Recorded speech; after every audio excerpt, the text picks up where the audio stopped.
Good morning, Patriots and friends. Today we've got a really special ride planned, and in light of Memorial Day weekend and those who served, those who made the ultimate sacrifice, we're going to go somewhere special and shoot some amazing footage for you today. So come along and let's go for an amazing ride today.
Alright friends, well, every good adventure has a snag. So we're here at Fort Sam Houston, and we were supposed to hit the visitor center here behind me and get some passes to allow us to get on any of the military bases here in San Antonio. But the visitor center over at Lackland is open 24/7, but the one here is not open on Saturdays and Sundays. A little misstep. So we're gonna, as a group, we're gonna ride over to Lackland, get some day passes for the military bases, and once we get the passes at Lackland, I'm not sure if we're gonna ride around Lackland or just shoot over to Randolph and start our adventure. But come along and find out. Let's go.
quick so we keep riding, right?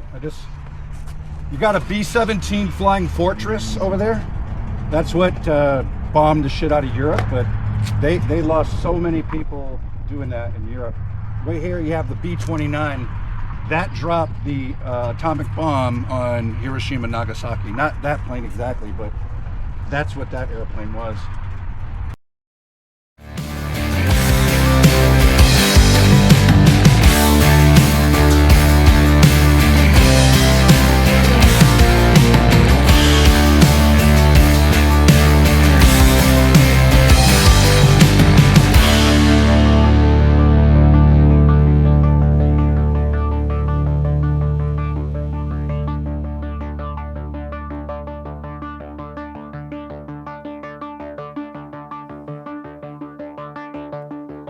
So when we came in the highway, you saw those pretty unique towers on the bridge, right? Yeah. It's the clock tower. We can't see it from this angle, but you probably saw it as we drove around the building. The clock tower is, they say, where they held Geronimo when they captured him out west, right? So this whole fort was established after the Alamo. The Army used to occupy the Alamo. Then I think started construction during the Civil War, and a little bit after, this became the central logistical hub for the expansion westward. We just drove through what's called Infantry Post, and you saw that historic house that's painted red, right? That was Joe Stilwell from World War II. That was his quarters at one point. So he's the most famous resident. That building is open for tours, and it's like a little museum. It's got all period furniture in it and everything like that. But you also got a sense of, remember that long building with the upstairs, downstairs? Yeah, with the white pickets. Yeah, that's where they would pack in the infantry. That was their regimental barracks. That's where all the enlisted would be. And of course, the officers would be in the better houses. But here inside, this was my last active duty job, and I was on what they called the watch, right? You'd have 4 days on, 4 days off, and sometimes nights and sometimes weekends. And we had a big billy club that had all these keys on it. And one of our tasks on a Saturday morning was to go feed the animals. So the post veteran would leave a bag of feed, and we walk out at 7 o'clock, and all those keys on that billy club are rattling, and all the animals start following you, and then you dump it all out, and then they're just like whoop, whoop, whoop, whoop. So that was one of the different. But that key, of course, I'm a curious guy. I take that big ass key ring and I start looking for a key to open up the clock tower, and I found one. So I went up in there. And when you get to the very top, you can find people would write their name in pencil in different places when they would pass through. So it's pretty cool stuff. So Blackhawk, what kind of critters? Squirrels, peacocks, ducks, deer. Peacocks, ducks, and deer. Yep. Okay, the deer. And people say, yeah, they're in there somewhere. They're hanging out. I see peacocks back there, or at least I see one. Yeah, there's one on that electrical box there, and there's one on that far tree. A duck and a peacock. Yep. It's what looks like deer back there. I'm not sure if they're just like little. Yep. So that was infantry post. That's where they kept the infantry, and then the other part of the base was the artillery post. So when we leave here, we're going to drive past first the generals, where all the general officers live, really beautiful homes. Then we'll go out to artillery post. And then our last stop on this base is going to be where the first military flight took place. So young Captain Douglas MacArthur was camped out with his troops when one of the birds kind of crashed nearby or buzzed the tents. And basically the aero squadron got booted off of here. So they formed Kelly Field in 1917. So they were flying here from 1910 to 1917. So we'll stop at the marker where that first flight took place. And then our last stop on Fort Sam is going to be the National Cemetery. So, very cool. Hoorah. Hoorah. I don't know. You know what's funny is any place he ever lived or slept overnight, they call it the Eisenhower House now, you know? Like on the Newport Naval Station in Newport, there's a house where he spent the night, and they call it... That's a legacy. Yeah. Now it's the Eisenhower House. Now it has to forever be maintained. And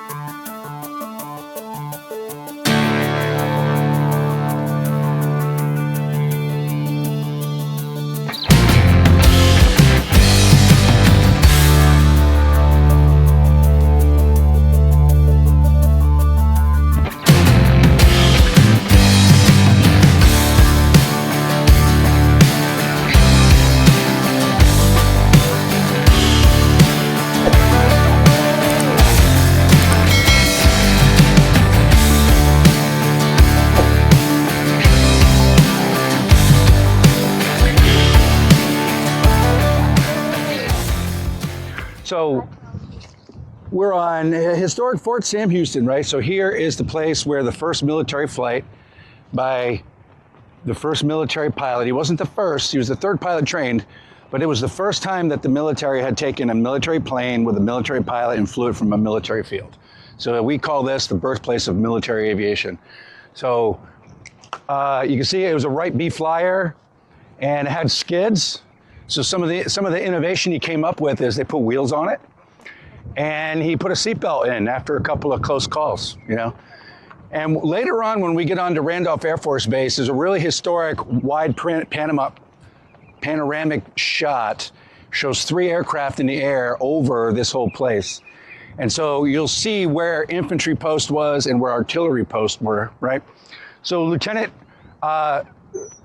George Kelly was the first fatality here, and that's when they booted the Aero Squadron off and they said, go down and start a new field, and that's why we have Kelly Field. So yeah, this is where it all happened, and San Antonio is the center of all this. And the most significant thing to talk about, where we're gonna go next was, Randolph was opened in 1930, and it was nicknamed the West Point of the Air, because they followed a curriculum that was as strict as West Point, Annapolis. And so, you know, now you had your third element of warfare, sea, land, and air. And so this place has become the birthplace of military aviation. But air power after World War II, we have enjoyed air supremacy in all theaters. As an Army guy, that's a huge blessing. You get pummeled if you don't have air superiority. Yeah, one of the stops we'll have later today, you'll get a real feel of that whole story of air supremacy. Any questions, comments, critiques? Everybody sweaty, feeling good?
So folks, as we celebrate Memorial Day, this is what it's all about.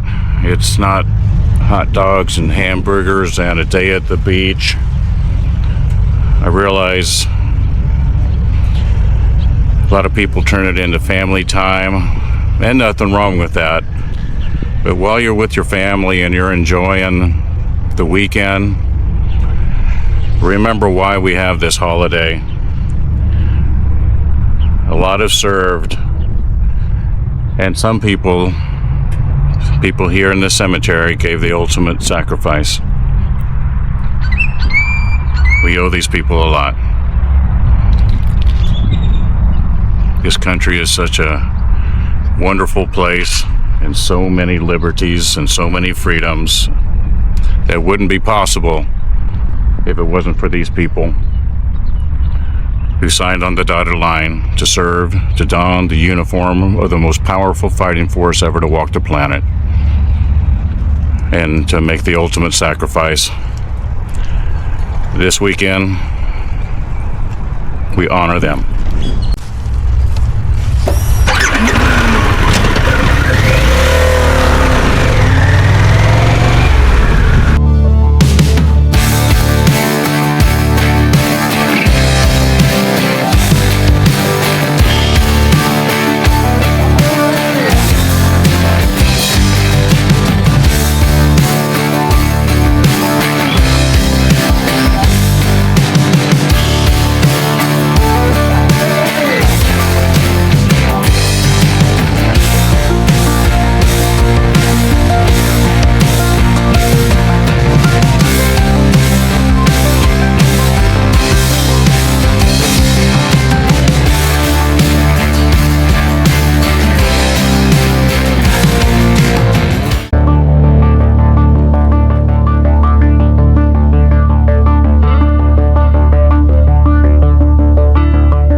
Oh my gosh, it's amazing. This is Dan Stock. Yeah, this is so pretty. There we go.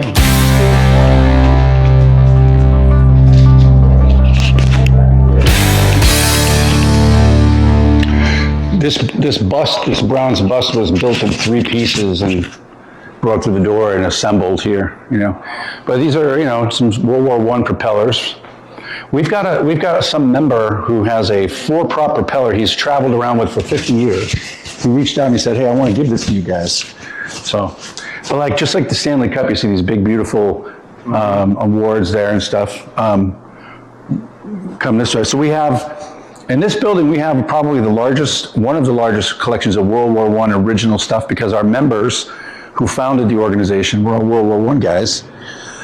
And you know, the last one died in 2008, and a lot of their families give away this stuff to us to keep for safekeeping. So.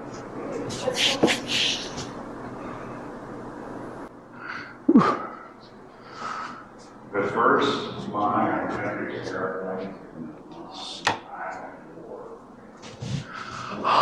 This is our library. We have so many books. We have like World War II books. We have old 8mm videos, cameras. We have so much stuff. Look, we just came around this place right here. Yeah, I saw that. That's beautiful.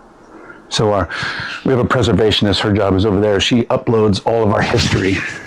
This is the whole history of the organization, those green books there. Wow. So every time they would have a meeting each quarter, and they would have their notes and their discussions and their minutes, it all got bound and recorded and stored, and now we're basically digitizing it.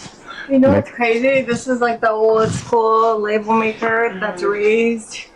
Yeah. Yeah, then, you know, then we got all high speed in 1988. You know, we didn't do it that way anymore. But so I've filmed a few podcast episodes right in the front area there. So the most notable one I've just finished up was, where'd it go? Where's her book? So what's your podcast about? Oh, we just interview our members. So Eileen Collins, the first space shuttle pilot and female commander. So that's Kelly Field up there, which is pretty cool. I remember when we were at Fort Sam, come on this side of this wall here, and you can see Fort Sam Houston where we were. So here's 1, 2, 3 airplanes in the air. And this is the quadrangle with our water tower. Oh, that's the old Catholic chapel. So that was built in 1910. So that makes this, the quadrangle is somewhere over here out of this picture. But this would be that long runway. What does it say? But artillery post and infantry post. Anyway, that's what it looked like. No air conditioning back in the day. Back when men were men.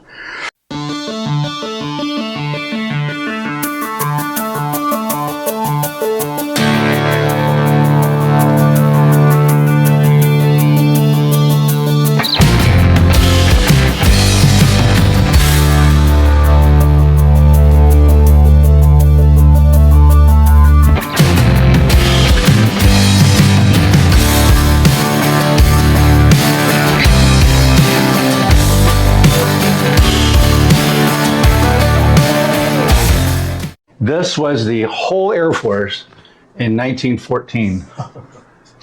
And what's very notable is that there'll be a gentleman in our group who knew a guy who hung out with a guy, right? So there are only 2 generations or 2 handshakes removed. But there's a very tall fella here. This, I want to say it's him. No, it's him right here. This guy he was enlisted. He was one of the few enlisted pilots. And he ended up partnering with a flight surgeon in San Diego, and they figured out that they used to think that you had to be a good pilot with good senses to be a good, and they figured out, no, it's the vestibular, it's everything. You've got to have reference to the earth to keep your shit straight. Right. And so his name's William Ocker. He got court-martialed twice because he kept insisting, no, that's not true. You have to do that. And they were like, you're a little crazy. Mm-hmm. And he said later in his career, he said, yeah, I'm the only officer and only pilot in the whole military who has proof that he's sane, because I had 2 psychiatric evaluations, you know. Like Claire Chanel. Okay, we're going to kick off the first Memorial Day meeting of the Bikes Brews Conservative Views back here in the conference room. Then the military in 2005, they came up with a law, a rule, and maybe we can all politic Pete Hizks up to change this. It says that the active duty military can have no affiliation with nonprofits, non-government entities, right? So we used to have, right down the road here is the 4-star headquarters of Air Education and Training Command. And his deputy was a 3-star. So that anytime a new deputy rolled into town and was getting ready to take his job and everything, your additional duty is over there with the Dedalians, and you're going to be the deputy commander of the Dedalians. So we would have a retired 4-star and an active duty 3-star. So, we want to, yeah, let's go to and the club, it was not even open today, or the club isn't even open on Saturdays, but the club is, so play hard, party hard, right? The tower call sign when you're flying in here is called Hangover Tower. Okay. And then you transition your radio over to the ground control frequency and you go to parking. It's Hangover Ground. It's got that nickname because it's in the middle of the country here, and if you're in Mississippi or you're out in Nevada and you're a new rookie pilot or whatever, and you take a cross-country training flight, everybody comes back to San Antonio and they party in that club down there. It's notorious. But the whole culture, the Cold War hit, the internet showed up, and then that 2005 law, and the whole culture of the military just got kind of safe and conservative and cold. Yeah. Just kind of, so. But every Air Force hangar has its own bar, but that's their safe space now. They have their fun there. They have one, and then they're done. And nobody goes to the club on a Friday afternoon where all the units would go, and they would muck it up and have a good time. It doesn't happen anymore. Too sanitary. Yeah. That's why I recruited the Bikes, Brews, and Conservative Views to get after the morale of this base. Yep. That is your charge.